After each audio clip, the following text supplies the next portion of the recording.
तो hello everyone, और आज की जो वीडियो है इसके अंदर मैं आपको सारी अपर लिम्ब की बोन्स बताने वाला हूँ। और टोटल मैं आपको इन सारी बोन का आइडेंटिफिकेशन, किस तरीके से आपको इनका साइड डिटर्मिनेशन करना है और इनका एनाटॉमिकल पोजीशन होल्ड करने का, मैं सारी बातें आपको बताने वाला हूँ। उसके अलावा यहाँ पे जो हर एक बोन के ऊपर मैं सेपरेट डिटेल वीडियो ऑलरेडी मैं अपलोड कर चुका हूँ। उन सारी वीडियोस का लिंक आपको ऊपर आई बटन में मिल जाएगा, तो आप सारी वीडियो देख सकते हैं। देखो क्या होता है अपने एग्जाम में, सबसे पहला क्वेश्चन जो एग्जामिनर का होता है वो अपना यही होता है कि आप इस बोन को आइडेंटिफाई करके बता दो। और देखो अभी से मैंने आपको अपर लिम्ब की बोन रखी है, एग्जाम में आपको अपर लिम्ब लोअर लिम्ब दोनों की बोन रखी होती हैं। और अगर कोई फर्स्ट टाइम देख रहा है तो उसको आइडेंटिफाई करने में थोड़ी डिफिकल्टी होती है, मेनली साइड डिटर्मिनेशन करने में। तो आज की वीडियो में आपको सबका मैं साइड डिटर्मिनेशन करना बताता हूँ। तो सबसे पहले अपन करते हैं आइडेंटिफिकेशन। देखो अपर लिम्ब में आपको सबसे पहले ये जो ट्रायंगुलर बोन जो दिख रही है, याद रखना इस बोन को अपन बोलते हैं स्कैपुला। तो क्लियरली आप किस तरीके से पहचानोगे कि स्कैपुला बोन है, कि ये अपने सबसे पहले अपनी ट्रायंगुलर बोन है और उसके अंदर अपना यहाँ पे एक स्पाइन प्रेजेंट है। तो ये अपनी है स्कैपुला बोन। तो स्कैपुला बोन के बाद अगर आपको छोटी सी फ्लैट बोन देखने को मिले तो इसे अपन बोलते हैं क्लेविकल। क्लेविकल के बाद फिर अपन आ जाते हैं अपने ह्यूमरस बोन पे। तो याद रखना कभी भी आपको अपनी बोन में इस तरीके से हेड देखने को मिले और यहाँ पे नीचे की तरफ दो कॉन्डाइल देखने को मिले तो इस बोन को अपन बोलते हैं ह्यूमरस बोन। और सिमिलरली अपने लोअर लिम्ब में यहाँ पे फीमर बोन होती है।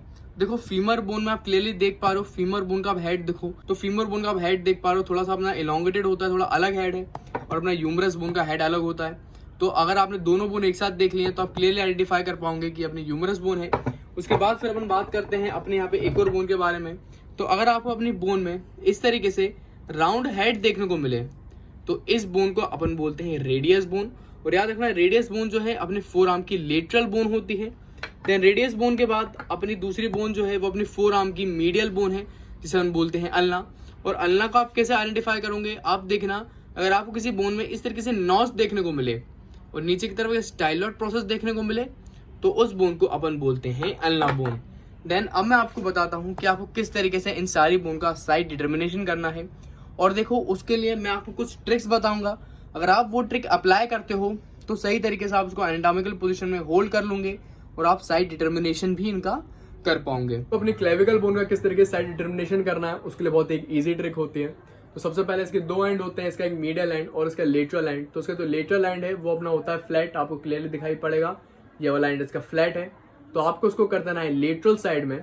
फिर बात आती है इसका इंटीरियर और पोस्टीरियर पता लगाने की। तो क्या होता है इसके लेटरल एंड में इंफीरियर सरफेस में नीचे की तरफ पोस्टीरियर साइड में यहाँ पे आपको एक ट्यूबरकल देखने को मिलेगा, इसको अपन बोलते हैं कोनर ट्यूबरकल।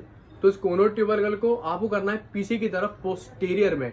तो कोनर ट्यूबरकल अपना पोस्टीरियर में भी है और नीचे की तरफ इंफीरियर में भी है। तो ये इंफीरियर पोस्टीरियर कर दो कोनर ट्यूबरकल को।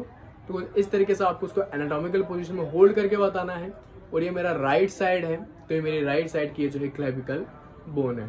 तो स्कैपुला बोन का आपको साइड डिटर्मिनेशन कैसे करना है उसकी बड़ी इजी ट्रिक होती है। तो इसका जो क्लिनोइड कैविटी जो रहता है वो हमेशा अपना प्रेजेंट होता है लेटरल साइड में।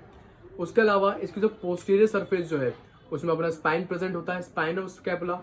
तो आपको उसको स्पाइन ऑफ स्कैपुला को पीछे की तरफ कर देना है और क्लिनोइड कैविटी को आपको करना है लेटरल साइड में।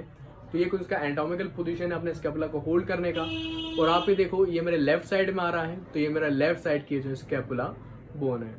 तो अपने ह्यूमरस बोन को किस तरीके से आपको साइड डिटर्मिनेशन करना है उसका बड़ा ही इजी ट्रिक होता है। तो सबसे पहले इसका जो हेड होता है ना यार, वो हमेशा अपना प्रेजेंट होता है मीडियल साइड में।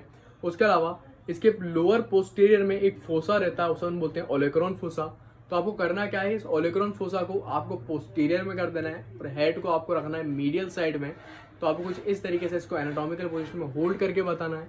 और ये मेरा लेफ्ट साइड है, तो मेरी लेफ्ट साइड की ये जो है ह्यूमरस बोन है। तो आपको रेडियस बोन को किस तरीके से साइड डिटर्मिनेशन करना है उसके लिए बहुत इजी ट्रिक होती है। सबसे पहले आपको इसको लोअर एंड देखना है। इसके लोअर एंड में अपना एक प्रोसेस होती है, इसे अपन बोलते हैं स्टाइलॉट प्रोसेस। उसके अलावा इसके पोस्टीरियर सरफेस में अपना प्रेजेंट होता है डॉर्सल ट्यूबरकल ऑफ रेडियस। तो इस डॉर्सल ट्यूबरकल को आपको करना क्या है, आपको करना है पोस्टीरियर में। और इसका जो स्टाइलॉट प्रोसेस है उसको आपको हमेशा रखना है लेटरल साइड में। तो कुछ इस तरीके से इसको एनाटॉमिकल पोजीशन में होल्ड करना है अपनी रेडियस बोन को। और मैं अगर अपने हैंड पे उसको ऐसे रख के बताऊं तो आपको क्लियरली दिखाई दे रहा है ये जो है मेरा लेफ्ट साइड का हैंड है, तो मेरा लेफ्ट साइड की ये जो है अपनी रेडियस बोन है। तो अल्ना बोन का आपको किस तरीके से साइड डिटर्मिनेशन करना है उसके लिए बहुत इजी ट्रिक होती है। सबसे पहले इसके अपर एंड में जो नॉच प्रेजेंट होता है ना वो हमेशा अपना रहता है इंटीरियर में। उसके अलावा इसमें एक स्टाइलॉट प्रोसेस होती है, ये जो स्टाइलॉट प्रोसेस होती है वो हमेशा होती है मीडियल साइड में। उसके अलावा इसकी जो शार्पेस्ट बॉर्डर जो है वो अपनी लेटरल बॉर्डर होती है और वो हमेशा प्रेजेंट होती है लेटरली। तो अगर मैं अपने हैंड पे आपको उसको सिचुएट करके बताऊं, ये मेरा राइट हैंड है, तो आप क्लियरली देख पा रहे हो मैं क्या करता हूँ, ये जो अपना नॉच है उसको मैं करता हूँ इंटीरियर में, और स्टाइलट प्रोसेस को मैं अब करता हूँ नीचे से मीडियली साइड में। फिर आप देख पा रहे हो ये जो मेरी लेटरल बॉर्डर, शार्पेस्ट बॉर्डर जो है ये मेरी आ रही है लेटरल साइड में। तो कुछ इस तरीके से आपको जो है इसका साइड डिटर्मिनेशन करना है।